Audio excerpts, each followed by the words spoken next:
Coffee.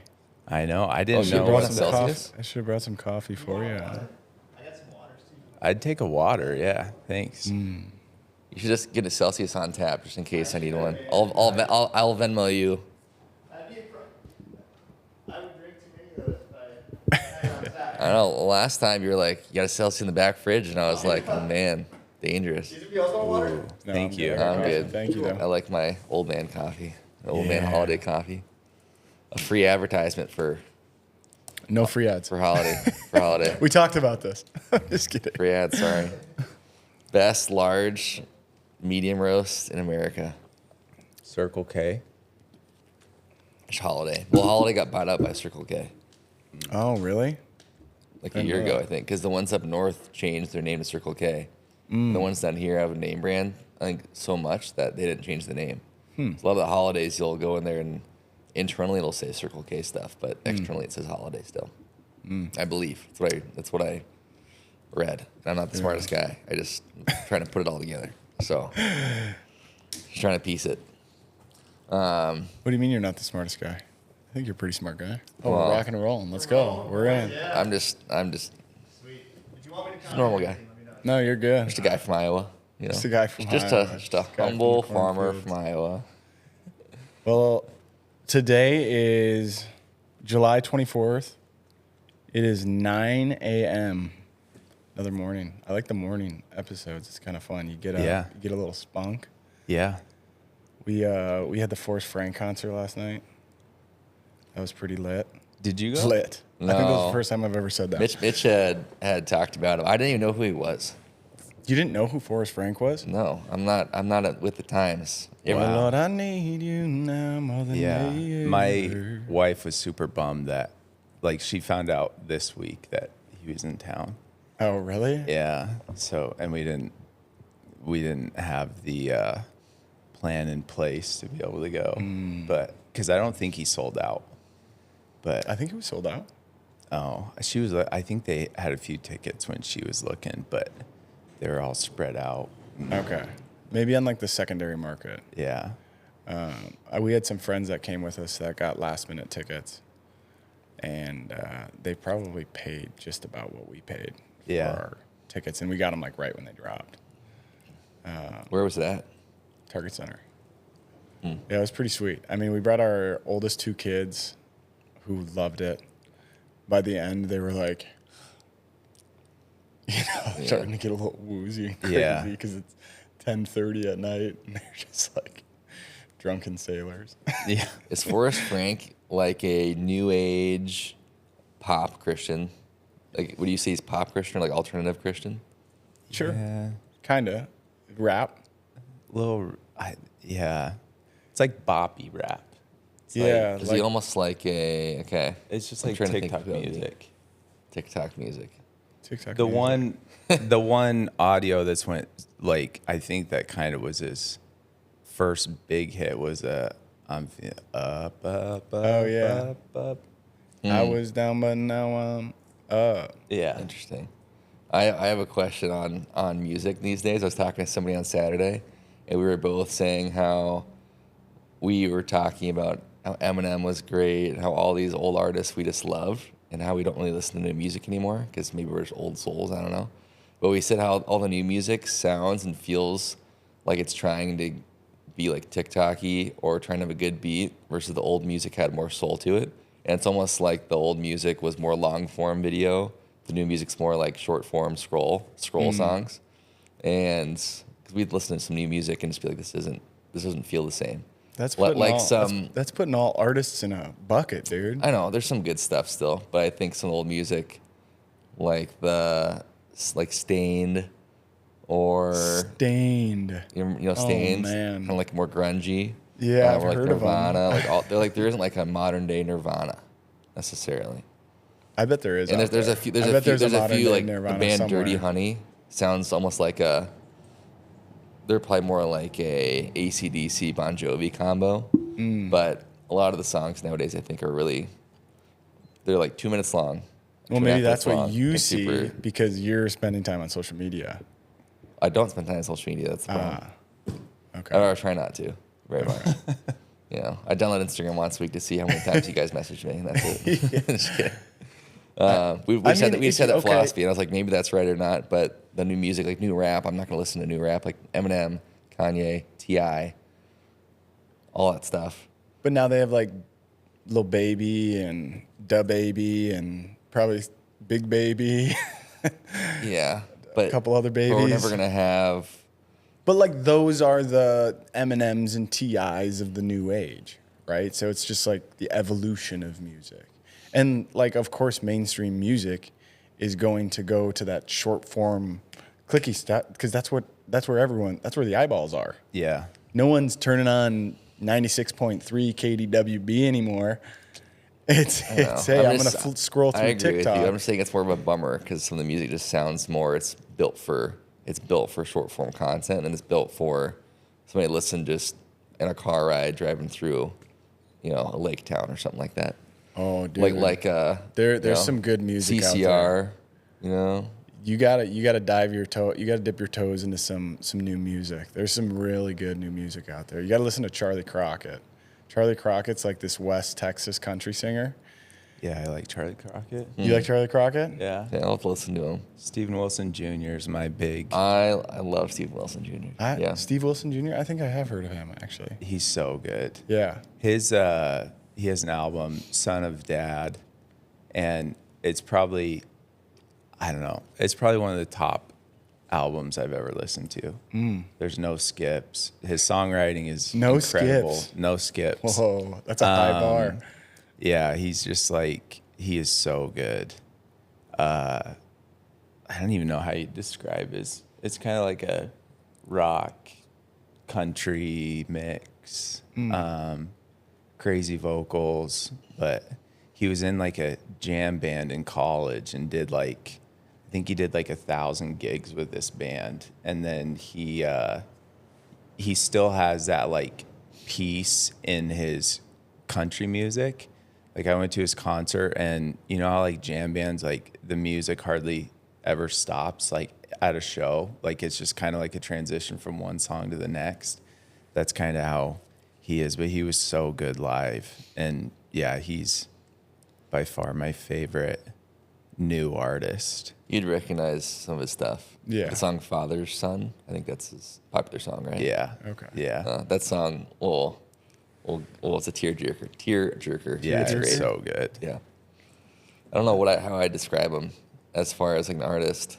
Can't put him in a box. Can't put him in a box. He's man. a really good acoustic vocalist, but he has some really good just twang to the song and also his voice at the same time.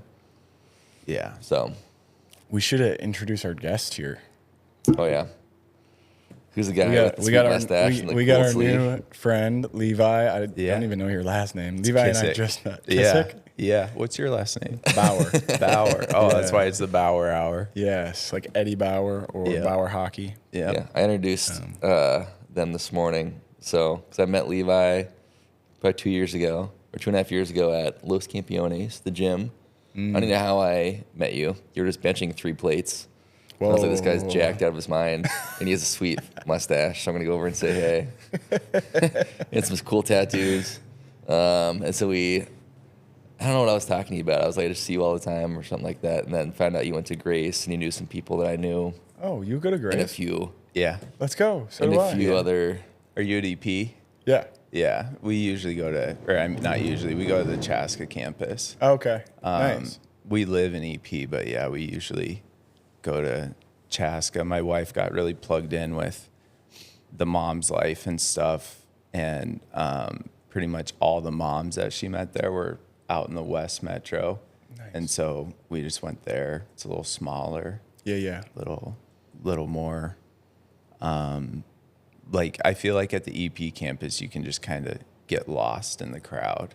So, but yeah, we love it. It's a great church. Yeah, it is. So You've been going there for how long?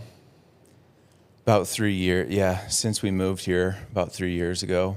Where are you from? So, Wyoming originally. Whoa. Yeah. Not Montana.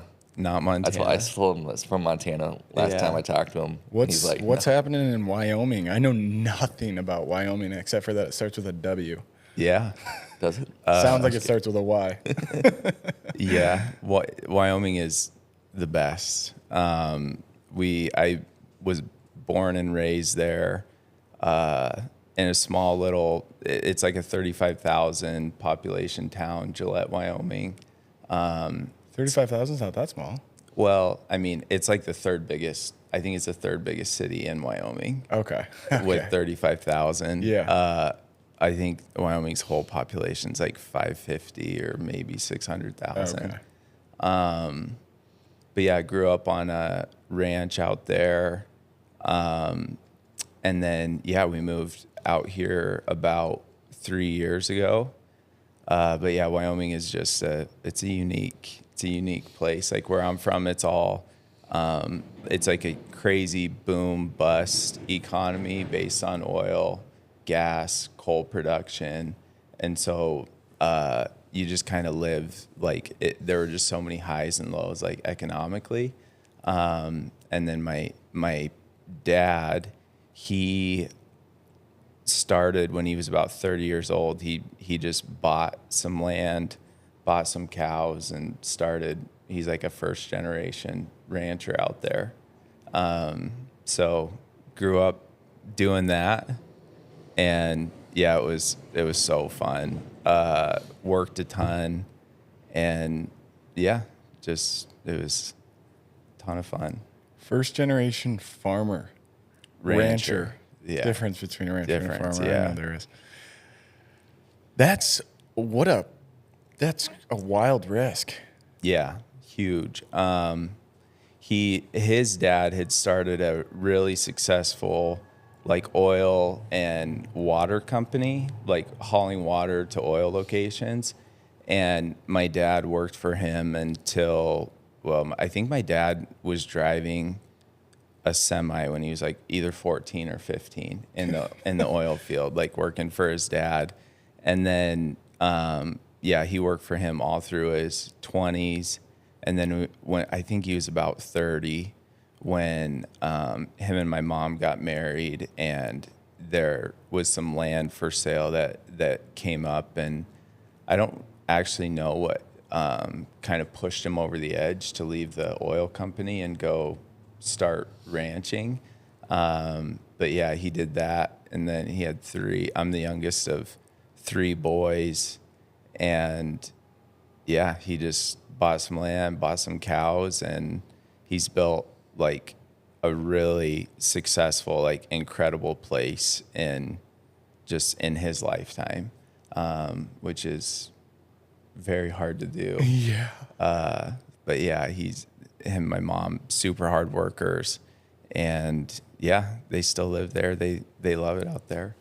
Okay, so the extent that I know of ranching, and I would bet that a majority of listeners are probably on the same page, is Yellowstone, Yeah. right? Yeah, we get that. But three boys, you left. Yep.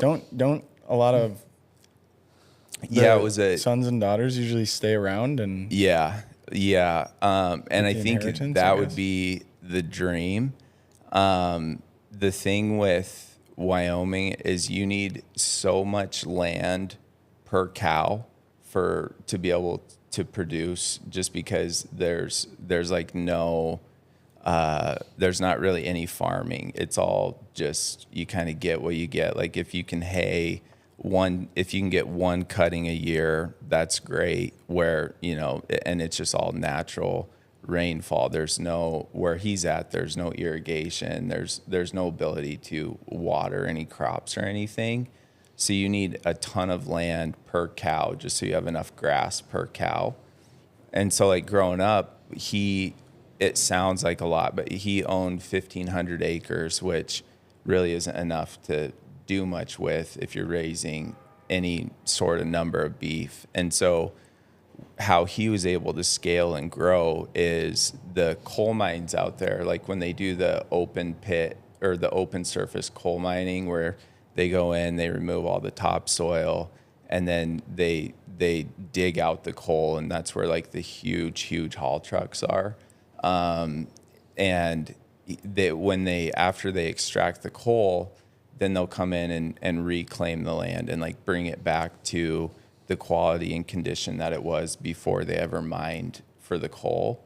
And part of the reclamation process is it has to be able to like sustain wildlife and agriculture. And so my dad would lease the reclaimed land from the coal mines. And it was very cheap land to be able to rent. So he was able to scale and grow pretty quickly. And he was able to secure the leases because most legit ranchers, it's so time intensive that they didn't want to mess with it. Like the coal mine will just be like, okay, you have 3 days in this pasture, then you need to move the cows. And then you have 3 more days here, and then you need to move the cows. And every time you're moving them, you have to move water to where they're at. They have MSHA, which is like OSHA for mining. It's mine safety and health. And like we had to be MSHA certified. So we would be out there moving cows on our horses in steel-toed boots and vests and hard hats and safety glasses. And so it was just a lot of ranchers didn't want to deal with it. But my dad had access to tons of land through that. And then about, I don't know, it was probably like 7 or 8 years ago, he lost most of those leases. And so like the ranch, he built it to where it's super sustainable for him and my mom, but trying to go in and like feed another family off just what they own without having to go out and try to lease a bunch of land, it would be really hard to sustain like multiple generations. So it's, it's just a crazy place because out there, you know, a lot of the ranches are like tens of thousands of acres. And in Minnesota, that sounds like... It sounds like so much land. Yeah. It sounds like the whole city of Minnesota. Yeah. So it's just and my wife and I, we actually moved back there, and we tried working with my parents for, I don't know, it didn't last too long, 3 or 4 months. And then it was just like, I couldn't see the potential to, you know, sustain what my parents were doing and inject our ideas. And it was just like, it was just too hard to make it work. So, but I mean, they've done incredibly well for themselves, and it's super fun to go back to. And so what in the world brought you from Wyoming to Minnesota? it was just kind of, my wife and I would probably have different answers. For her, it was the desire to be closer to her family. She grew up in Michigan. And then Kind of close. Kind of close. Still like 15 hours away. Minneapolis is like smack dab in the middle between where her parents are and where my parents are. Okay. And then her sister moved here like 8 or 9 years ago, and we'd been out to visit her multiple times. And in Wyoming, I was a realtor, and I flipped houses, and my business partner and I, we flipped houses remotely in Lansing, Michigan. And we had built that business up, and I didn't love the business. And we ended up deciding to dissolve that business. And then it was like, okay, if I am still in Gillette, it's like I'm going to be competing against him for deals, or it's like my former business partner is now kind of competition, you know. And it was just like I was running from my problems when we came here. So you could have put a pin anywhere in the map, and I just would have been like, yeah, sounds better than here, you know. Yeah. So that's how we ended up here, and it was just a move closer to my wife's family, and it just kind of made sense. But it was also kind of ironic because her sister, during COVID, like COVID didn't really exist in Wyoming. Nobody made a big deal out of it. Like it just kind of like people moved on very quickly. And her sister was working for the Timberwolves at the time, and she had just moved into her first like 1-bedroom apartment with no roommates or anything. And she was in the North Loop. Like it was a super nice apartment, but the Timberwolves were like, everybody work from home, don't come downtown, you know. And she's like, I'm gonna die alone in my apartment and no one's gonna know that I even existed. And so we actually came out and got her, and she lived with us for like 2 or 3 months, I think, in Gillette until stuff kind of subsided here. And then it's just like, hey, you remember that place that sucked so bad? We thought we had to bail Leah out of it. It's like, let's go live there. But it's been good. And we love, like, Grace has been incredible for finding community. And yeah, it's been a great spot for us. Yeah. So you've been here for 3 years, you said? yep. Interesting. What a move. Are you still doing the same? Are you still flipping houses? Yeah, Selling houses? still flipping and I do more like commercial stuff now, and I keep trying to kind of phase out of it, but it just kind of keeps pulling me back in, Reeling you back. but Keep teetering that dollar in front of you. yeah, and it's just like it's what I've known for almost a decade now, and but yeah, I don't think it'll be a long-term thing at this point. Like I'm slowly phasing out of it. What else are you passionate about? The main thing, what I've been working on is, it's not quite done yet, but it's going to be like an online coaching program it's like identity-based transformation, that it kind of focuses on your health, but really it's just I'm going to it's going to be designed for Christian dads who are like burnt out, overweight, and just kind of like passively going through life. And it's just hopefully it's just a lot of what I've learned, I feel like the very hard way over like the last 3 years. And it's just kind of all the lessons that I've learned distilled into a coaching program that I wish I would have stumbled upon, 3 or 4 years ago. So that is in the works, and hopefully I can make a run with it. Dude, there's a lot of dads that are in that boat. Yeah. What prompted that for you to create that? It was just like when we had moved from Gillette to Minnesota, it was just kind of like one thing after another in terms of like, life can come at you pretty fast. And I had my identity very firmly rooted in like being a great provider, making good money, being a good business owner, and then it was like this business just blew up in our faces, and it was honestly embarrassing. And it just felt like it was a slow bleed that was never ending. It's like you never start a business with the plan of dissolving it. And so like it's one thing to start a business, it's another thing to dissolve a business that you thought was going to be like a lifelong endeavor. And so that took a long time. And so, yeah, just somewhere along the way, I don't even really know when it started. But I started like drinking super heavily, and I was hiding it from my wife and everybody else.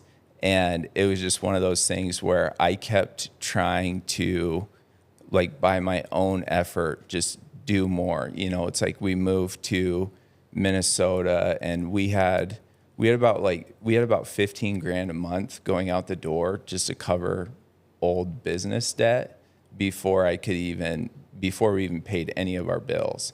And so it was like, I just kept trying to hit home runs. And it's just like, just try harder, do more, and There's a lot of proverbs about that. yeah. And, it doesn't work, you go. and so I just kept, but it's just crazy. 'Cause like when you are trying to do everything on your own, you can't do anything well. It's just like, and so it was like, we moved here.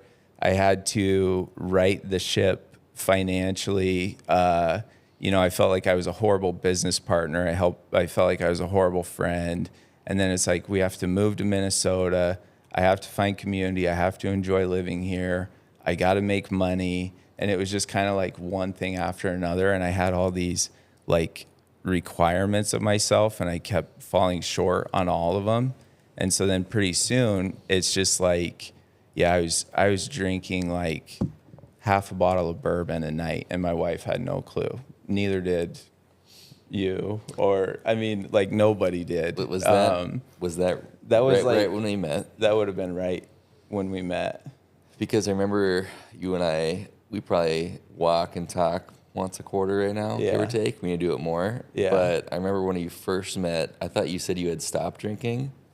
And then all of a sudden, because then I talked to you like, we didn't talk for like 6 months or something. And then I had texted you, and you said, yeah, the last year I was drinking and hiding it from my wife, and I just stopped, and I'm doing this, and like I was hiding it from everybody.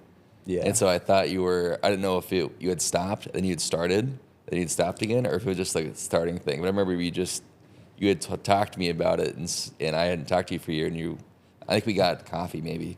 And then you told me all what you just said about you hiding it in your truck and all this kind of stuff going on. Yeah. I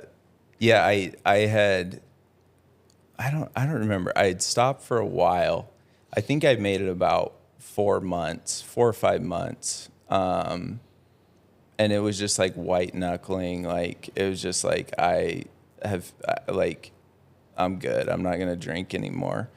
And then, all that was going on too. My oldest brother, he had leukemia for the last 8 years. And so it was like, he had 3 bone marrow transplants. And that's just like a brutal process. And I was, like his, medical proxy. I was like his point of contact, like his emergency contact and stuff. And so I was sitting there, like I had a very skewed version of the gospel in my mind. But it was like, I didn't want my brother to die and go to hell. And so I felt like it was my job to save him as well. And so I remember we were in his hospital room. What would it have been? It would have been last spring. And I bought him a Bible, and I had highlighted and bookmarked all these verses about peace and joy and the hope of the gospel. And I just kept telling him, like, dude, you need to accept the Lord. And it's like, it hasn't, like, obviously eternity with your Savior is great, but like the benefit of having a relationship with Jesus on earth, it's like, it gives you a peace that surpasses understanding. Like, you're going to have all this hope. And, I'm like trying to save him.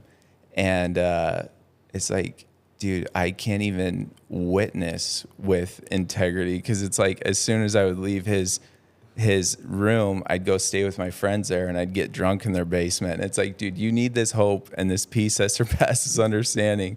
The same one I have, where when I leave here, I'm just going to go get hammered. Oh no. So it was just like, man, I can't really do anything right.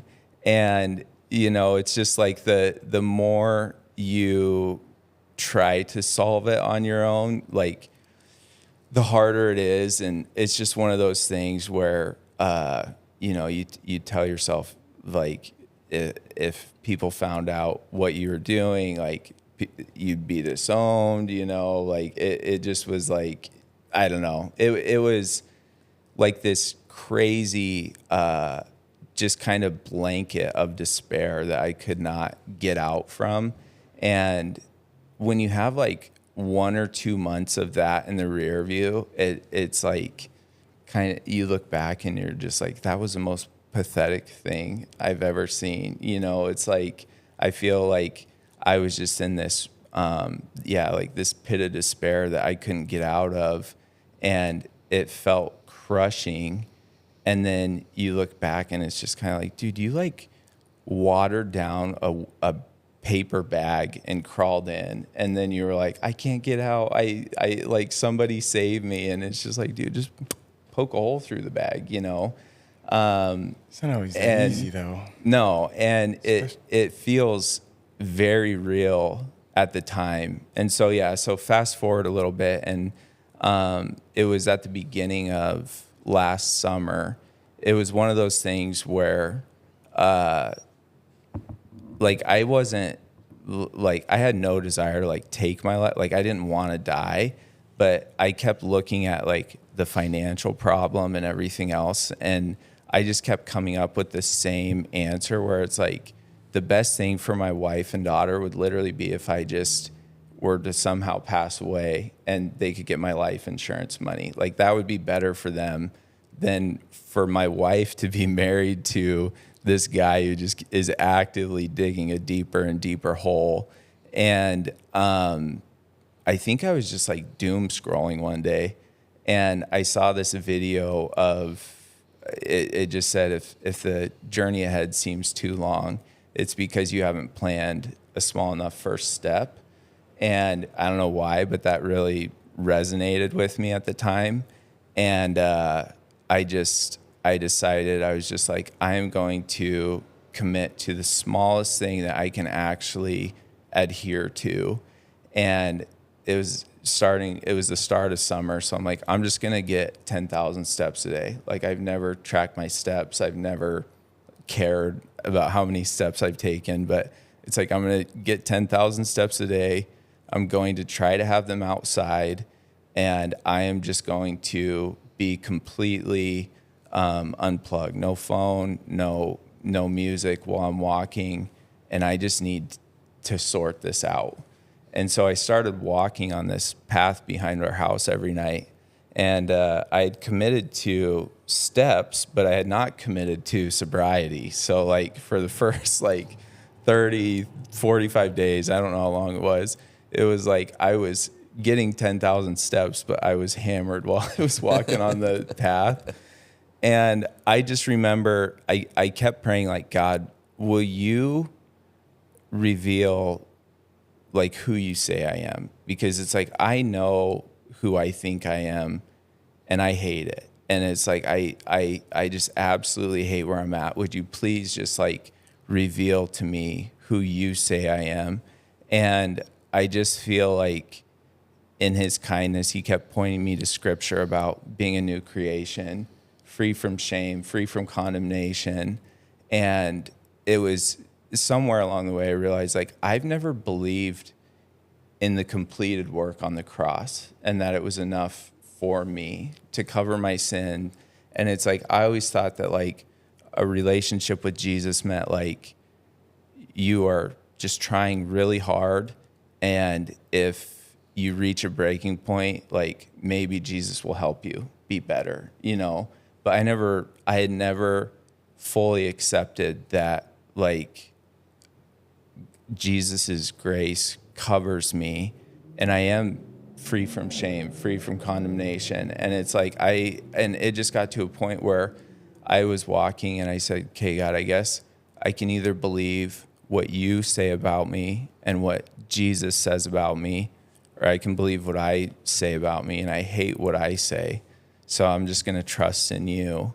And I remember exactly where I was on that trail, but it was the craziest thing because it got to a point with the drinking where it was like, I think I'm going to die from alcohol, like poisoning. And my wife, no one's going to even know I drank. I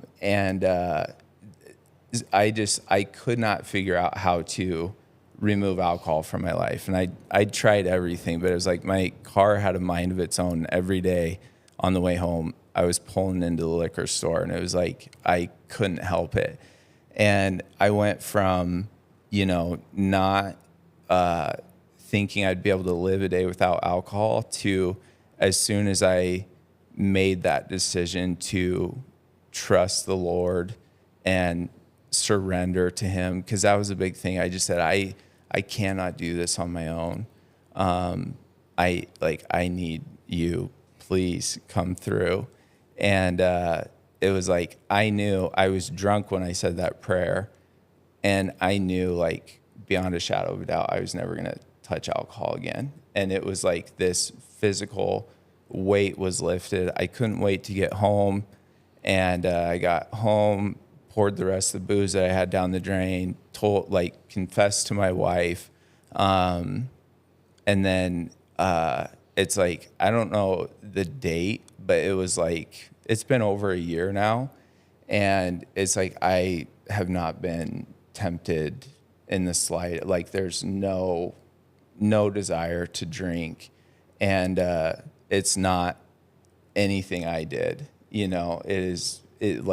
I feel like it's the closest thing to like a miraculous healing that I've ever been around, and it was me. So it's been pretty wild.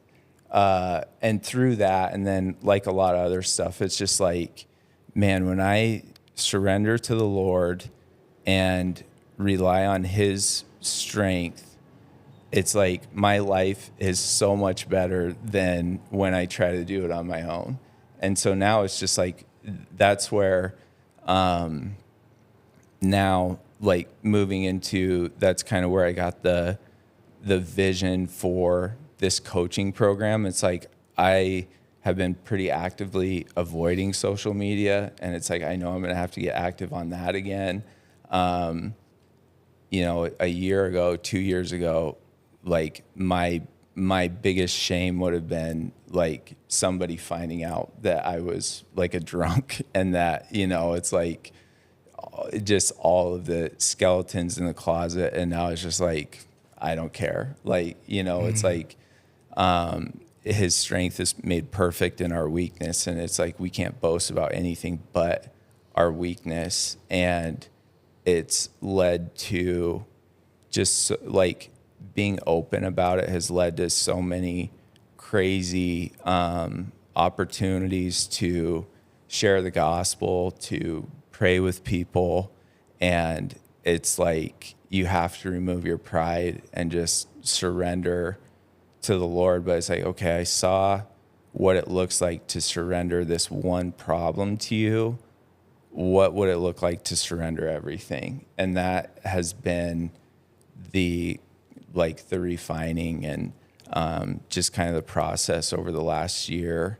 And it's just like, yeah, I think now I'm at a point where I don't have it all figured out, but it's like, I feel like I have been able to distill some of those lessons. And I think if, one man can benefit from some of my struggles, it would be worth it. And I need to put it out there. Yeah, dude. So, I mean, I have a couple thoughts on what you just said. First off, if anyone is in Christ, the new creation has come, the old is gone, the new is here. yes. Right? Yes. Yeah, the new is here, brother. Yes. Another thing that really hit me when you were talking was your skewed version of the gospel. Mm-hmm. So last night at the concert, they did a really good job of articulating this, and I've heard this before, but it's amazing how it just hits different every time you hear it. And one guy came on stage and he goes, if I asked every single one of you, you die right now, right here, 1 out of 10, what are the chances you go to heaven? Mm-hmm. He said, keep the number to yourself. You don't have to tell anybody. And then he went on to talk about what Jesus did, right? Mm-hmm. Jesus came to earth. He was a servant leader. Yep. He served others. And then he gave himself on the cross. And if your number is anywhere below 10, you're saying that Jesus only covered 70% Yep. of your sin? Yep. If you're a 5, Jesus only covered 50% of your sin? Mm-hmm. Even if you're a 9, he only covered 90%. You're downplaying the blood that Jesus shed on the cross. Yep. Which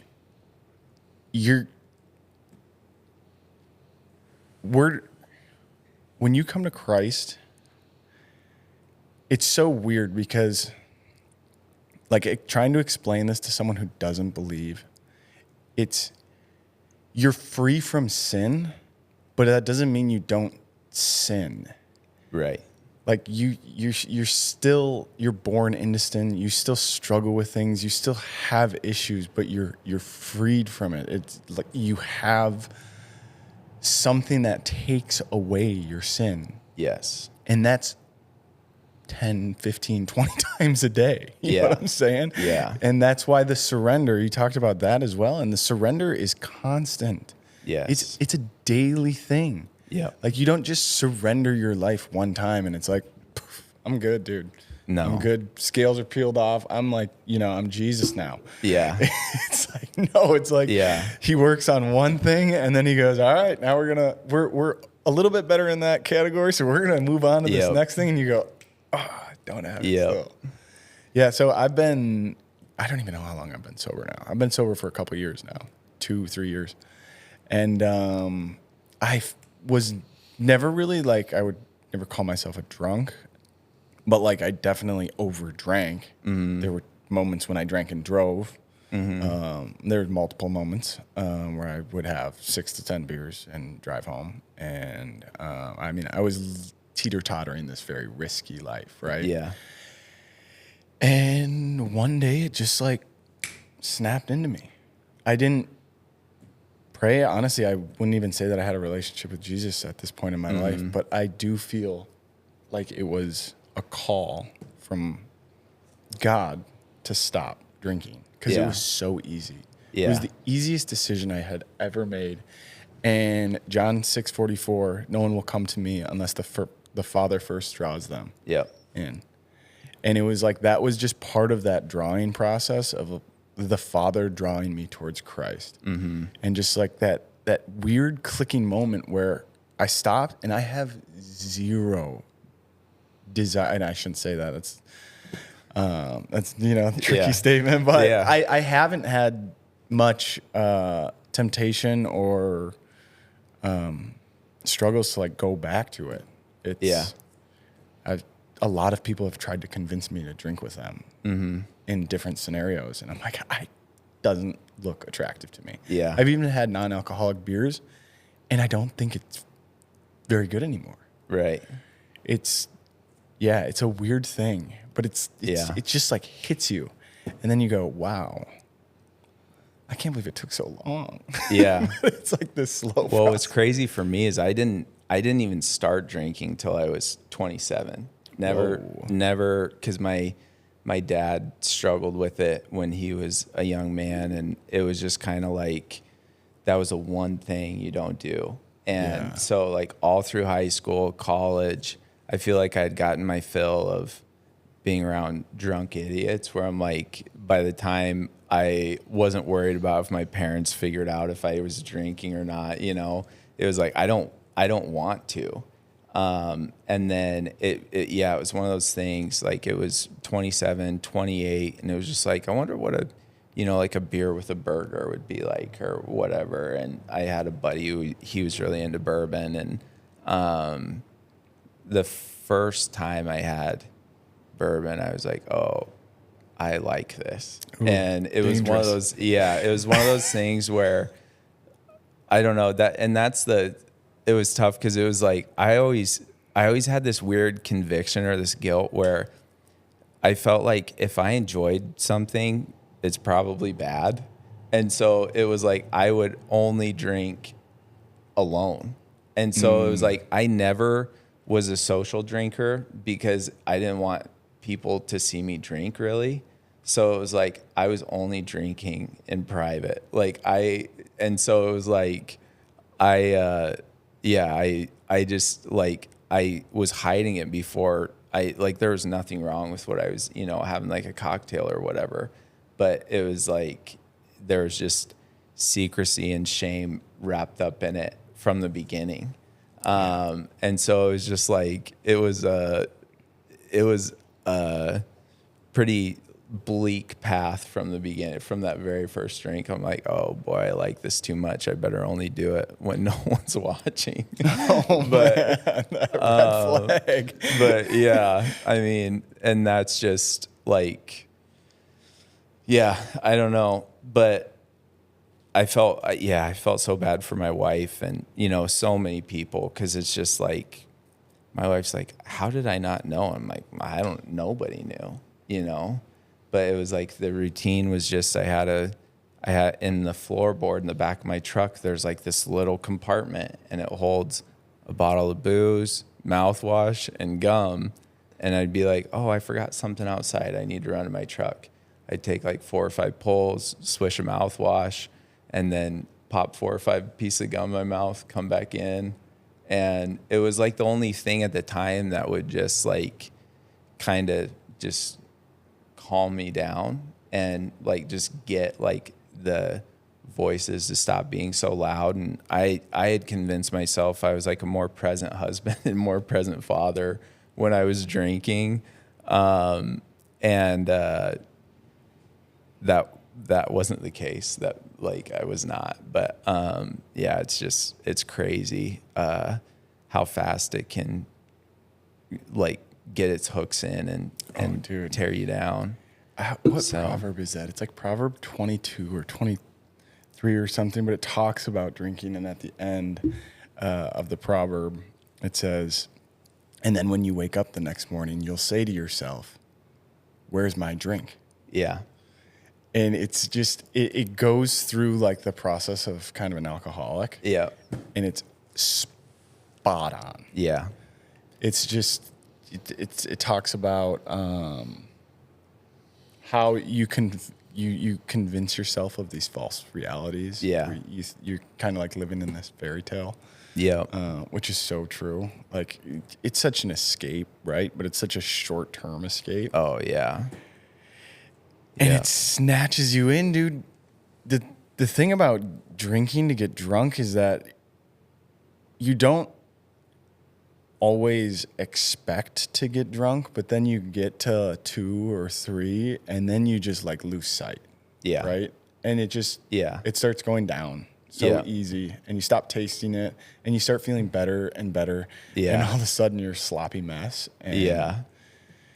And my thing was I kept it together really well all the time. And like I kind of had my first evening from when my At least you wife thought you and kept it daughter would together. hang. Well, I mean, they didn't. I kept it a secret for a long time. Yeah, I guess. But I would wait till my wife and daughter would go to bed, and then I would just like raid the fridge and the freezer for whatever I could eat, and then I would just be sitting there eating, and then I'd always be like, oh, I got to clean the kitchen. And I would leave the kitchen like spotless.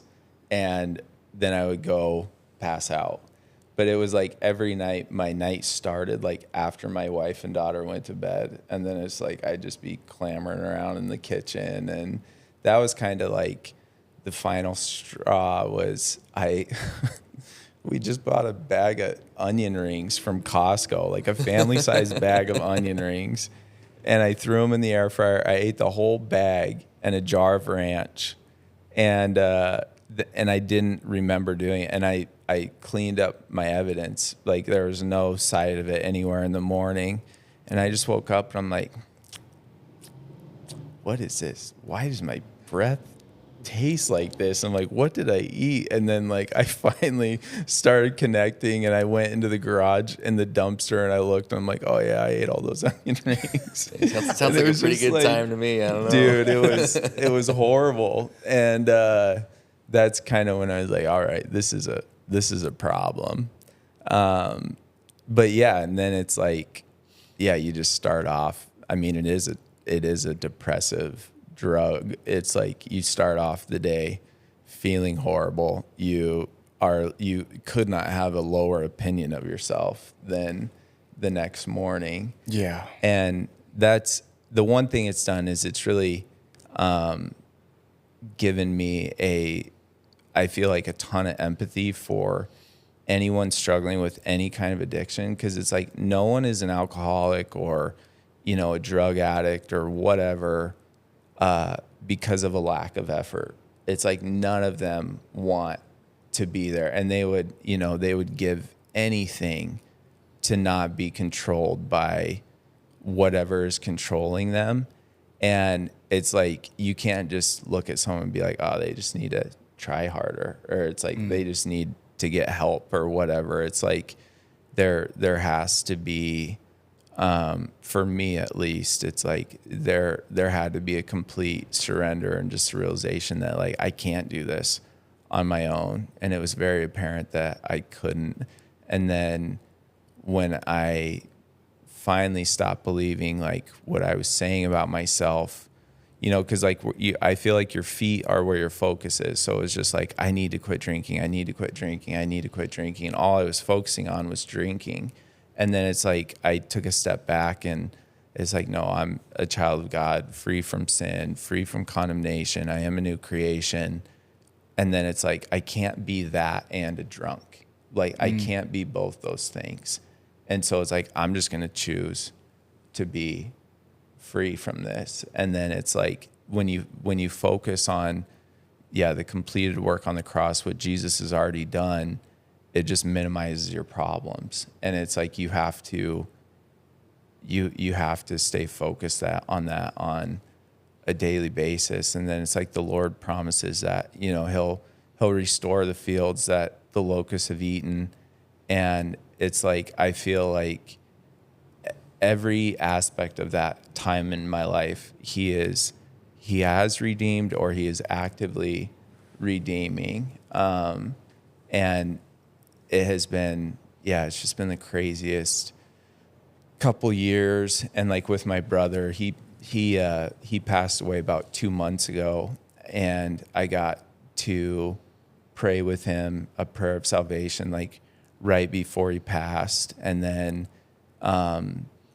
at his funeral, there were like 1,000 people there, and I got to get up and I officiated his funeral, and I just got to speak about the hope we have in Jesus. And it was like, if he would have died that previous year, I would have been too drunk to walk through the doors of the church. And the Lord put me in a position where I was essentially preaching the gospel to 1,000 people. And it's like, I could have never done that. It's like, if I would have been relying on anything that I can do, it's like I would have been in a basement somewhere in the bottom of a bottle. And so it's like, I just feel like the Lord is constantly redeeming and renewing so many things in my life. So it's been a crazy time, but life is way better when you just surrender it to the Lord. And it's like we have the Holy Spirit to intercede for us and advise us. And it's like, I cannot say how many times in the last 2 months, especially since Nate's passed, where it's just like my prayer is just a wordless groan. It's just like, God, like you where I'm at. It's like I don't even have words. And it's like I can just rely on him. And I don't have to rely on my own strength, which You're saying that's recently that your prayers have been like that? Yeah. Like a wordless groan? Yeah. Dude, same. Yep. And I'm sorry to hear about your brother, obviously. Thanks. Yeah. But how awesome is it that it went from a death to a celebration? Yeah. Right? You got to Yep. pray a prayer of salvation. Yep. And like now you get to celebrate that he's with Christ. Yep. So he looks down on us and he goes, dude, I got it good up here. Yeah. Enjoy your time there on earth. Yep. Like, that's the best thing. No, I'm not going to say the best. But what an awesome thing about the Christian life is just like death is such a celebration. Yeah. Yeah. You're going to a better place. Yeah. You get to hang with Jesus. Yeah. The coolest dude ever. Yeah. How long were you talking to Nate about faith before he passed away? I mean, Was he Christian with you growing up, but then he fell away from the like faith? our whole life, it's like we grew up in the church, and my parents are very strong Christians, and Nate, he was the oldest, and he was always a little wild, and he didn't like the rules, the side of religion of like I have to, it's way more fun to live a life of sin in his eyes, and then when he continually would when he would continually relapse with cancer, he just started viewing it like there's no way there's a God that's loving and kind and is like letting me go through this.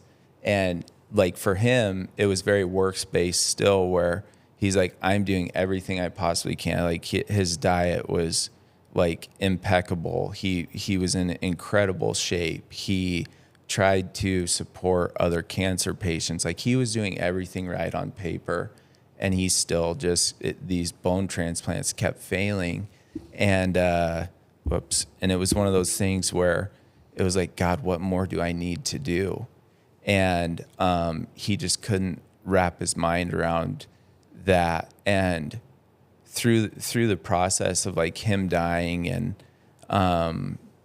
some of my own experiences, it's just like, I feel like for a non-believer, you can look at the world, the atrocities in the world and all of like the things that just don't make sense. And it's like, that is obvious evidence that like God isn't real or God doesn't love us. And I feel like after everything, it's like, it is just 100% reinforced in me that like, we aren't designed for this world. And it's like, we all have this sense of what good is, but we never quite get there on earth. And it's like, we all know what perfection and unity and peace should feel like, and we cannot attain it while we're here. And it's like, even if you have everything you want on earth, and it's like you get the girl, you get the job, you get, like you have everything, every earthly pleasure you can have, your life will still suck throughout your life. Your dog will die, your parents will die, like you're going to experience pain, you're going to experience loss. And it's like, to me, it's just like, how is that not an indicator that like we are all designed for somewhere else? It's like we all are designed for like Eden, and we aren't supposed to experience death. We're not supposed to experience sin and that separation from God. And it's like Christians have a hope that we will be restored, and that this isn't our home. And it's just like, I would be so depressed and so bitter, like if I thought Nate's 38 years on earth was all he had. And it's like, man, he had cancer for a third of his life. Like, that's not living. That's not fair. That's a horrible life. And it's like, that's just the beginning. It's like he's fully restored. He is like he's where he's designed to be right now. And it has just bolstered my belief that like the reason we're all constantly striving for more and trying to, wring out the rag and get every ounce of joy and whatever we can in life is, it will all be futile, and it will all just, it's like we won't get there till we are back where we belong. So wouldn't, and you'd probably agree with this, but wouldn't you say that the evidence of bad is actually evidence for God's love. Because the evidence of bad is we have free will. Mm-hmm. We are sinners in nature. We're born into sin. We have the free will to do whatever. We have the free will to go grab a knife and stab someone on the street. Mm-hmm. We have the free will to go shoot someone in the face if we want. Yeah. We have the free will to go eat junk food. We have the free will to be bad. That love isn't love without free will. We make the choice to love our Creator. Mm-hmm. So that's where I go, the bad is only evidence for God. Yeah. The bad is it makes Jesus so much more real and so much more clear. Mm-hmm. Because that is how much he loves us. If he wasn't a loving God, he would just make us robots to do whatever he says. Yeah. But we have, and as Christians, a righteous man falls 7 times a day. Mm. Some people would translate that as a righteous man sins 7 times a day. As Christians, a righteous person. Yeah. A righteous. Yeah. Which means like the holiest of the holy people here on earth sins 7 times a day. So I don't know where you guys sit on that, but I'm north. Yeah. North. Yeah. So if God didn't love us, he would just be like, all right, now I got a bunch of puppets down there on earth. Yeah. And they're just going to do exactly what I said. But no, Yeah. He's like, no, you can do what you want. I'm going to write you this book and you can abide by it if you want. Yeah. It's up to you. Yeah. But this is the book of life. It is the book of joy. And this is where I will speak to you and teach you how to live, how to be on earth. Yeah. And then the hopes that you have after. Amen. Amen, right? Amen. So you've been a Christian your whole life, it sounds like? Or did you was it more of a coming to Jesus moment once you stopped drinking? Yeah, I feel like I've had a relationship with Jesus for like 2 years. Okay. And it's crazy because like I prayed the prayer when I was like 5. Yeah. And I did a lot. Like I kind of had the curse of being a good kid. Like I was a very good kid through high school, through college, and I think that was part of the problem was I didn't view my sin as enough to need saving from. It was like, well, I struggle with stuff, but I'm trying really hard. And the stuff that I'm falling short on, God's probably got me there, like and I'm probably better than most people. I'm way better than most people. Yeah, I haven't even drank. You guys are all drunk idiots, right. It's like, there's no way there's not a spot in heaven for me. That's where it's like, Pastor Troy, he had a message probably 4 or 5 months ago on like the Christian life is impossible if it's not rooted in love, like following the rules, following the commands, like doing everything a Christian should do. If it's out of like a duty or an obligation, it's impossible. And there has to be that switch of like it has to be rooted in love for your Savior. And then it's the easiest thing in the world because it's like, it's not an obligation. It's a true joy. And I think that's been the biggest thing in my refining is just like, I've went from like, God is keeping us from fun things to like delighting in the Lord and delighting in his presence. And it's like, until you realize that like there is no better life than a life that is completely sold out and surrendered to the Lord.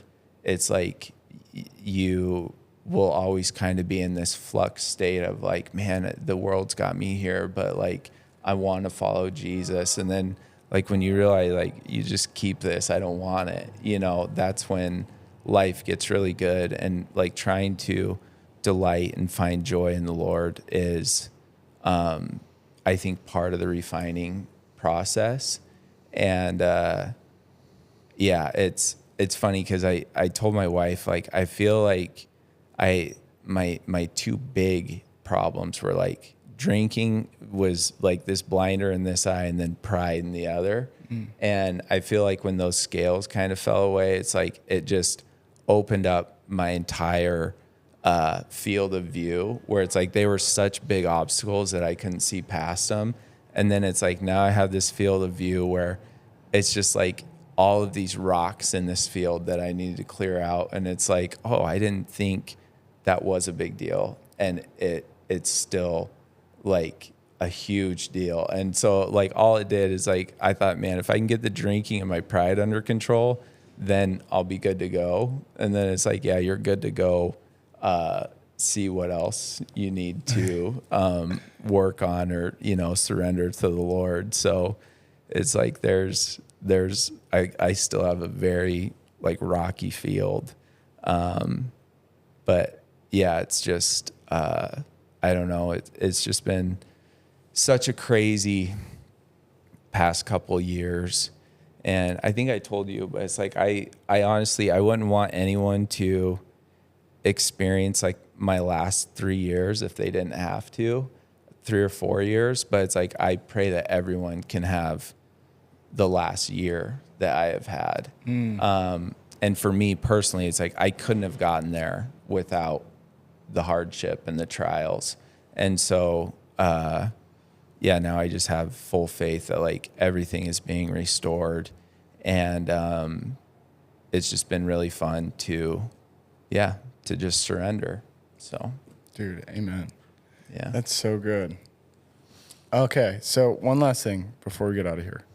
I know Dan, the podcast man, we're on a time limit, but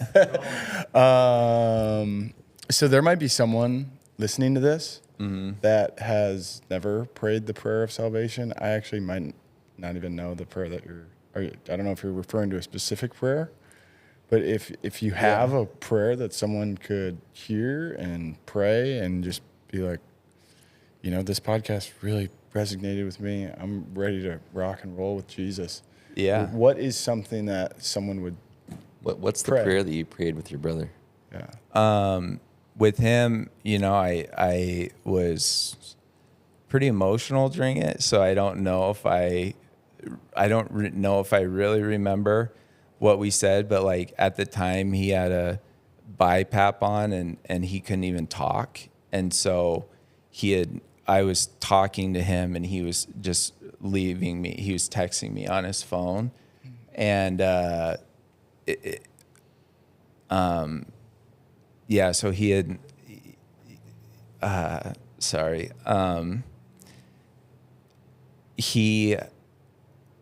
he had like 2 crazy meetings with doctors, like within 15 minutes of each other, where it was like pretty much like, you're going to die and we need to put you on a ventilator. So hopefully we can give your body a break and relax a little bit. And, anyway, we had like 15 minutes before he got on a ventilator, and I was just kind of like, I was sobbing and, telling him how much he meant to me, how much I love him. And he was texting me a few things. And, I had just said like, I don't even know what to say in these situations. Do you care if I pray? And he just shook his head no. So I started praying and I have no idea what I said. And then, he tapped me on the shoulder and he held up his phone and he just said, "Can you pray a prayer of salvation with me? I think that'd be really cool to do with you." And so then I did, like probably 5 minutes later. I couldn't really talk for a minute, but the prayer is very simple. It's acknowledging, Jesus, I recognize that I am a sinner and that my sin is separating me from you. And I trust that Jesus died on the cross for my sins. And I'm putting my faith in Jesus and in his completed work in the cross. And that's really it. It's just acknowledging that you're a sinner and that you trust that Jesus' sacrifice is enough, and that it's not Jesus plus you trying really hard, or Jesus plus sobriety, or Jesus plus whatever. There's no Jesus plus anything. It's just, God, I put my full faith in Jesus. And yeah, it's just surrendering to the Lord, to the completed work on the cross. Just acknowledge you're a sinner. And the one I prayed at his funeral is like the Billy Graham kind of has a he has like a kind of more famous one, but it just says, "Dear God, I know I'm a sinner and I ask for your forgiveness. I believe Jesus Christ is your son. I believe that he died for my sin and that you raised him to life. I want to trust him as my Savior and follow him as Lord from this day forward. Guide my life and help me to do your will. I pray this in the name of Jesus. Amen." So that's what I prayed at his funeral. And yeah, it's that's all it is. Yeah. Well, it's pretty simple. I mean, when you put it like that, like it's that surrender process is so simplified. Sometimes we make it complex in our mind, but it's just surrendering in prayer. Yeah. Saying, Christ, you are Lord, and I want to follow you. Yep. I want to be your servant. Dude, that was awesome. Thank you for hanging out with us. Yeah. Thanks for having giving me. us your time. Yeah, man. A little last minute call. Calling the bullpen. Yeah. See what's that going was on. Perfect. Yeah. We'd really enjoy having you on again, I think, and you're gonna come to Thursday night saunas hopefully, and we can spend more time in prayer together and hang out. Hopefully, yeah. I was like, Levi would be perfect to come hang with Yeah. 3 or 4 other guys. And You have hang out what, Thursday one? nights. You have one kid? Yep. Okay. Daughter, Yeah. how old? She's 4. Okay, nice. Yeah. Yeah. Fun. Yeah, it's a blast. Any last wise words of wisdom from either of you two? Oh, Andrew's got to have something wise to say. Not that wise. I think that lean on others and God more than lean on yourself, because the man's spirit is weak, but God's spirit's strong. That's what I would say. Amen. Mitch and I had just talked about before coming up here how I struggle with asking people for help and struggle with asking. I'm a man, I'm going to bear it. It's fine. With my fiance, she's got a lot of stuff going on, so I'm like, all right, I'll go help with the dog or cook you a food or do stuff. And last night I was just telling her, I was like, yeah, I just struggle with asking for help because I've just always just done everything on my own. Like my family's helped me like when I was growing up, but like as soon as I moved out of the house, it's just kind of me on me. So we were just talking because you had mentioned it too in the middle of the podcast about you can't do it on your own. You got to start looking outward for help, God and or other people around you. So I would just say if you're struggling with anything, just know that maybe because your spirit and body is weak, and yeah, you can strengthen that, but lean on others for your knowledge, understanding, and capabilities. So that's what I would say. It's my wise words going into the weekend. Advice for yourself a little bit. Is advice for myself. I'm speaking it outwardly so I can absorb in via my ears versus just having a voice in my head saying it. Yeah. Speaking into existence. I'm trying to find this proverb about. Okay. Proverb 23, saying 19. Who has woe, who has sorrow, who has strife, who has complaints, who has needless bruises, who has bloodshot eyes? Those who linger over wine, who go to sample bowls of mixed wine. Do not gaze at wine when it is red, when it sparkles in the cup, when it goes down smoothly. In the end, it bites like a snake and poisons like a viper. Your eyes will see strange sights, and your mind will imagine confusing things. You will be like one sleeping on the high seas, lying on top of the rigging. They hit me, you will say, but I'm not hurt. They beat me, but I don't feel it. When will I wake up so I can find another drink? That's pretty much what alcohol. Yeah. That's a pretty good embodiment of it. Nailed isn't it. is. Yep. Have a great day, everybody. God bless you all. Yeah.